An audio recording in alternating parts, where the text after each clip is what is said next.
ഇന്നത്തെ ഏറ്റവും പുതിയ വീഡിയോയിലേക്ക് ഇവർക്കും സ്വാഗതം. ഇന്നലെ തിയേറ്ററുകളിലേക്ക് എത്തിയ വിഷു ഈദ് സിനിമകൾ അങ്ങനെ രണ്ടാം ദിവസത്തിലേക്ക് എത്തപ്പെട്ടിരിക്കുകയാണല്ലോ. ഇപ്പോൾ തിയേറ്ററുകളിൽ ഓടിക്കൊണ്ടിരിക്കുന്ന പ്രധാനപ്പെട്ട മലയാളം സിനിമകളുടെ ഇന്ന് വെള്ളിയാഴ്ച ദിവസത്തെ കേരള പ്രീസെയിൽ കണക്കുകളും ഒപ്പം ഏതെല്ലാം സിനിമകളാണ് ഏതെല്ലാം സ്ഥാനങ്ങളിൽ നിലവിൽ സ്ഥാനമുറപ്പിച്ചിരിക്കുന്നത് തുടങ്ങിയ റിപ്പോർട്ടുകളാണ് പ്രേക്ഷകരിലേക്ക് എത്തിക്കുന്നത്.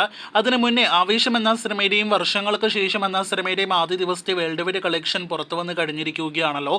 രണ്ട് സിനിമകളും 10 കോടി രൂപയ്ക്ക് മുകളിൽ FT വേൾഡ് വൈഡ് കളക്ഷൻ നേടിയെടുത്തതോടെ ഇന്നലെ ഈ രണ്ട് സിനിമകൾ മാത്രം 20 കോടിയാണ് വേൾഡ് വൈഡ് കളക്ഷൻ നേടിയെടുത്തിരിക്കുന്നത്. ഈ രണ്ട് സിനിമകൾ കൂടാതെ ജയ് ഗണേഷ്, ആടുജീവിതം എന്നീ സിനിമകളുടെ ഇന്നലത്തെ വേൾഡ് വൈഡ് കളക്ഷൻ ഉൾപ്പെടെ 26 കോടി രൂപയ്ക്ക് മുകളിലെ വേൾഡ് വൈഡ് കളക്ഷനാണ് ഇന്നലെ ഒരൊറ്റ ദിവസം മാത്രം മോളിവുഡ് സിനിമ ഇൻഡസ്ട്രി വാരിക്കൂട്ടിയത്. അപ്പോൾ ഇതിൽ നിന്ന് വ്യക്തമാകുന്നത് മരിക്കാർ എന്ന സിനിമയുടെ 20 കോടി വേൾഡ് വൈഡ് കളക്ഷൻ എല്ലാം തന്നെ നിസ്സാരമായിട്ട് ഏതെങ്കിലും ഒരു മലയാളം സിനിമയ്ക്ക് വമ്പൻ ഹൈപ്പിൽ റിലീസ് ചെയ്യുന്ന സിനിമയ്ക്ക് ആദ്യ ദിവസം മറികടക്കാമെന്നാണ്. 30 കോടിയെല്ലാം തന്നെ നിലവിലെ സാധ്യത വെച്ച് മലയാള സിനിമ ഇൻഡസ്ട്രിക്ക് നിസ്സാരമായിട്ട് മറികടക്കാമെന്ന് കൂടിയാണ് നമ്മുടെ ഒരു പ്രതീക്ഷ. ഇനി സിനിമകളുടെ കേരള പ്രീസെയിൽ കണക്കുകളിലേക്ക് വരികയാണെങ്കിൽ ഇന്ന് വെള്ളിയാഴ്ച ദിവസവും ഏറ്റവും കൂടുതൽ പ്രീസെയിൽ കളക്ഷൻ നേടിയെടുത്തിരിക്കുന്നത് ഫഹദിന്റെ ആവേശമാണ്. ഇന്നലെ അർദ്ധരാത്രിയുടെ പുറത്തു വന്ന വെള്ളിയാഴ്ച ഫൈനൽ പ്രീസെയിൽ കണക്കുകൾ പ്രകാരം 1,30,00,000 സിനിമയുടെ ഫൈനൽ കേരള പ്രീസെയിൽ ഗ്രോസ് എത്തപ്പെട്ടിരിക്കുന്നത്. രണ്ടാം സ്ഥാനത്ത് വർഷങ്ങൾക്ക് ശേഷം എന്ന സിനിമയാണ്. വിനീത് ശ്രീനിവാസന്റെ സംവിധാനത്തിൽ തിയേറ്ററുകളിലേക്ക് എത്തിയ വർഷങ്ങൾക്ക് ശേഷം എന്ന സിനിമയ്ക്ക് രണ്ടാം ദിവസത്തെ പ്രീസെയിലായിട്ട് നേടിയെടുക്കാൻ കഴിഞ്ഞിരിക്കുന്നത് 1,11,00,000.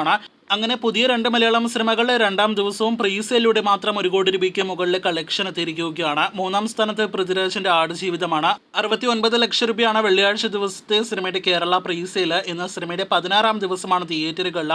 അതേസമയം ഉണ്ണി മുകുന്ദന്റെ ജയ് ഗണേഷ് എന്ന സിനിമ ആദ്യ ദിവസത്തേതുപോലെ തന്നെ ആടുജീവിതം എന്ന സിനിമയ്ക്ക് ഒരുപാട് താഴെ തന്നെയാണ്.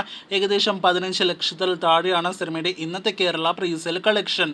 കാത്തിരിക്കൂ, സിനിമകളുടെ എല്ലാം തന്നെ ട്രാക്കിംഗ് ഉൾപ്പെടെയുള്ള എസ്റ്റിമേറ്റ് രണ്ടാം ദിവസത്തെ കളക്ഷൻ എല്ലാം തന്നെ അടുത്ത മണിക്കൂറുകളിൽ അറിയാനായിട്ട്.